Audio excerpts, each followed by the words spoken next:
Hey, what's up you guys? I'm back at you again with this cringy channel because that is all we are. Sorry if I like scratch my nose or something. I think I have a little bit of a head cold forming. So that's one disclaimer of this video. If I sound like this, it's because I'm getting sick. I don't think I know because I sound like this and my nose is pretty stuffed up. It's like a disclaimer. All of this video is my own opinion, so feel free to have your own opinion on the topic of conversation, but this is my personal opinion, so let's get into it. So I wanted to start this new series on my channel called Hoax or Facts because I've always had like this weird like love for like haunted things, if that makes any sense. Like I love watching like Loey and Haley and all those people, but like I love watching those people because I don't know, I've always had an infinite love for like that kind of stuff, and I know a lot of my friends don't completely support that love, but it's what don't completely support that love, but it's what I love. Sorry guys. So I wanted to do this video, I wanted to start the series. I wanted to start this new series called Hoax or Facts, where I personally do that kind of videos where I take a case from back in the day, or modern day, take a mystery or whatever from back then and figure out if it's a hoax or a fact.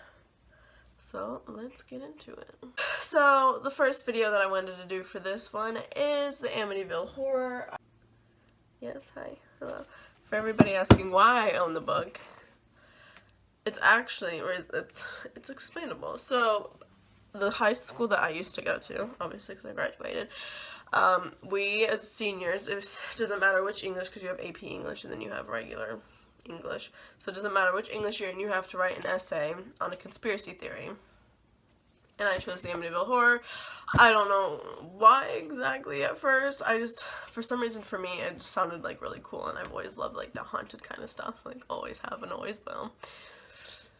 But the further, like the more and more I did research, the more and more I personally think it's a hoax. I don't think it's fact, and even though a lot of people are like, well, if you watch the Warrens video, blah blah blah, they go in there. Calm down, first of all, because some of their cases I believe in this one I don't. And there's so many facts to prove why it's not real. And like I said, disclaimer at the beginning of the video, now, my personal opinion, my personal facts, I've done the research, I had to do the research, so I'm very educated on this topic. It's your own opinion, have your own opinion about this. But my opinion is that it's hoax. Alright, so to give you guys some facts, like history upon this day, Ronald DeFeo Jr., he was born September 26, 1951 in Brooklyn, New York. His family, he was the oldest of 5 children. He had 2 sisters and 2 brothers. He was born to Ronald and Louise, I want to say that's how you pronounce it, Louise DeFeo. So he was named after his father. His father was a successful car salesman, and his wife, they were cute together. And although Ronald DeFeo's father was very successful and all that, he still had an unfortunate hidden secret that he had very, very high anger, temper issues, and he most frequently took out his anger on Ronald DeFeo Jr. Most frequent, unfortunately, was his oldest child, Ronald DeFeo Jr. He actually earned the nickname Butch because of his overweight and brooding boy. Unfortunately, he was also made fun of at school. He was abused at home, so he unfortunately did not have a great childhood, or obviously adulthood, because things get a little whatever.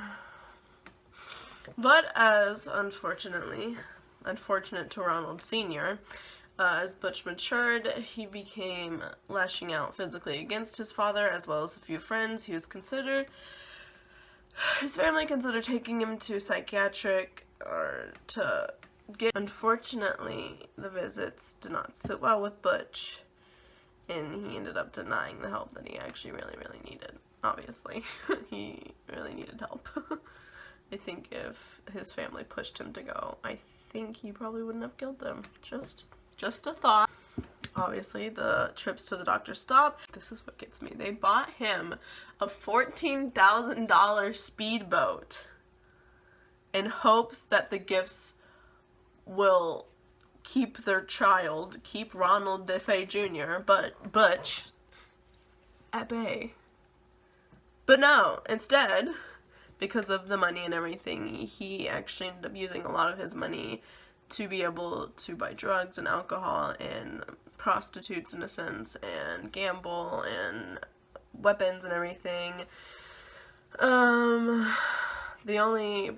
So obviously because of that, that just made everything a lot worse. And he was expelled from school, his high school, because of his violent outburst against other students.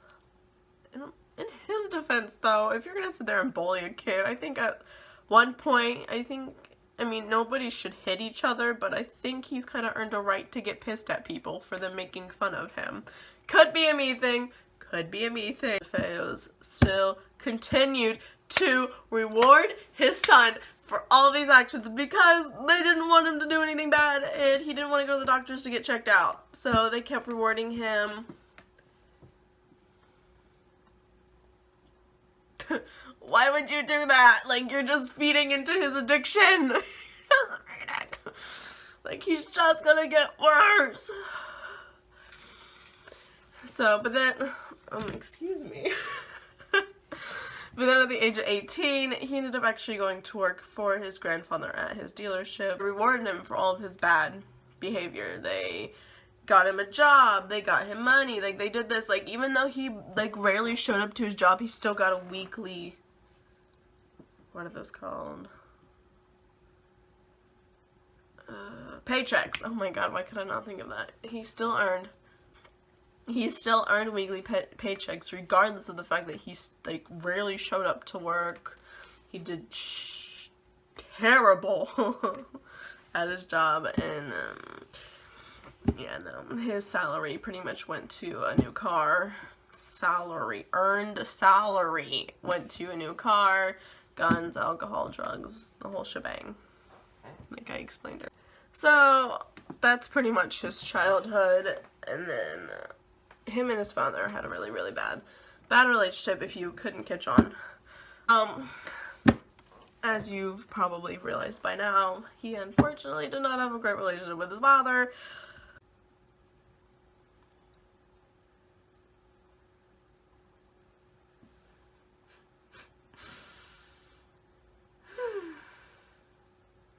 Just a me thing, and we're not even halfway done with this video yet. We haven't even reached the Lutzs yet. By 1974, unfortunately, that is the year that he did murder his family. So later in late October, he pretty much threatened his father that he was going to kill him again, or try to again. So, unfortunately, on November 13th, 1974, Ronald DeFeo Jr. murdered his entire family.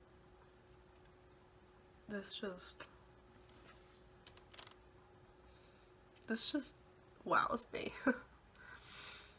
Because I have two older brothers that I couldn't picture my life without. I could never imagine murdering my family, and so you have to be in some deep, deep shit mentally for that to happen, and I personally think because of whatever, but yeah, no. He first entered his parents' bedroom and killed his parents, and then his two brothers, who, keep in mind, one of his brothers was actually in a wheelchair at the time for a football injury. In a wheelchair, so he killed both of his brothers, and then lastly killed his sisters. The murder, it took place within a 15-minute. See, this is where I think, this is unfortunately where I think drugs definitely played a big part in everything. Especially LSD and heroin. Right after he ended up murdering his entire, excuse me back there, my two puppos are in here. My puppos are always in here when I record. But anyways, unfortunately, literally right after he killed his family, he showered, got dressed, and collected his bloody clothing and the murder weapon in a pillowcase, and he actually dumped the evidence in a store drain just before he went to work.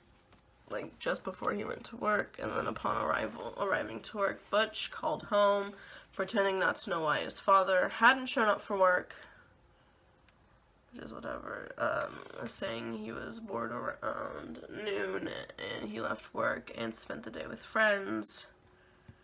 He attempted to secure an alibi by telling each of the people he visited that he couldn't seem to reach anyone at home.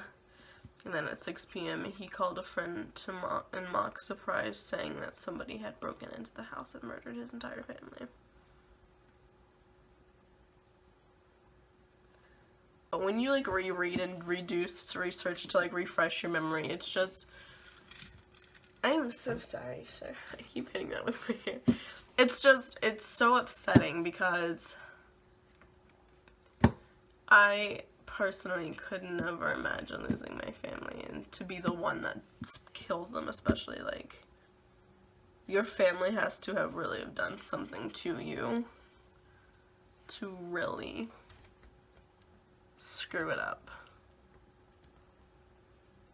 So, I just, it's astonishing, in my opinion. And like I said, we're not even halfway done with this video. We haven't even hit the Lutzs yet. So, just that whole history of it is just crazy. And then, of course, the investigation. Of course, all signs pointed to him in a sense because his father abused him. He abused drugs and alcohol and all this. And it's just, it's crazy. It's just crazy. So now we're finally gonna hit the Lutzs. The people I don't believe at all. So then and that's where this book comes in handy, because this book is actually about the Lutzs' time in, oh no, I have to sneeze. A year passed, and around December 1975, the Lutz family moved into the new home. George and Kathleen Lutz moved into the Amityville house, full well knowing what happened in there. Keep in mind, it was a pretty popular broadcast. A man murdered his entire family out of cold blood with a rifle, point blank, his entire family. And it is said that within 28 days, not even a full month, they left. Because they said that it was haunted. Like, all these things were happening. Like rooms would be cold, weird smells would happen. There was an incident where flies were, like, coming in the house and they couldn't figure out where the hell they were coming from. Mr. Lutz, George Lutz, went, like, falling through, like, the staircase to, like, into the basement and blah blah blah, and they're all saying that, like, they're just saying that they just felt like really bad vibes and all that and blah blah blah. And for me personally, I don't believe it.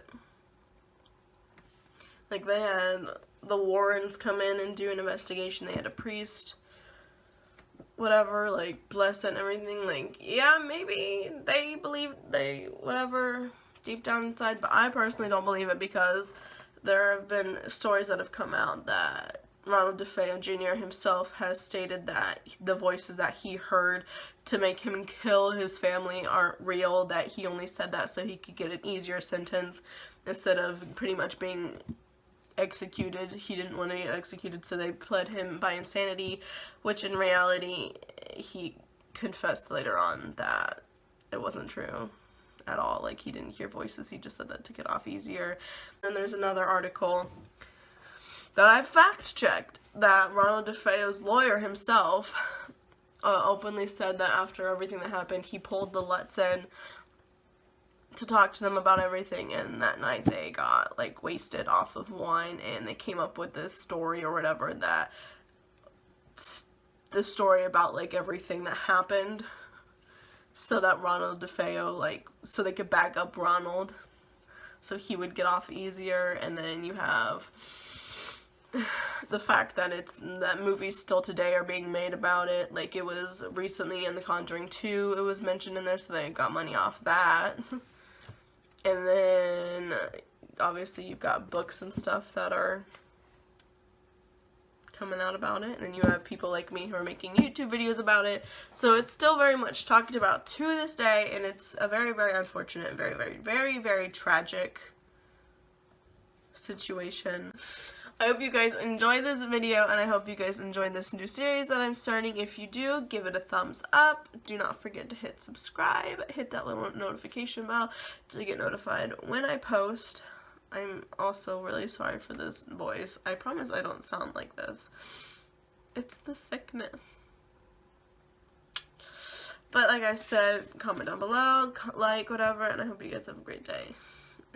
Don't forget to show a little love to this cringy YouTube channel. Bye, guys.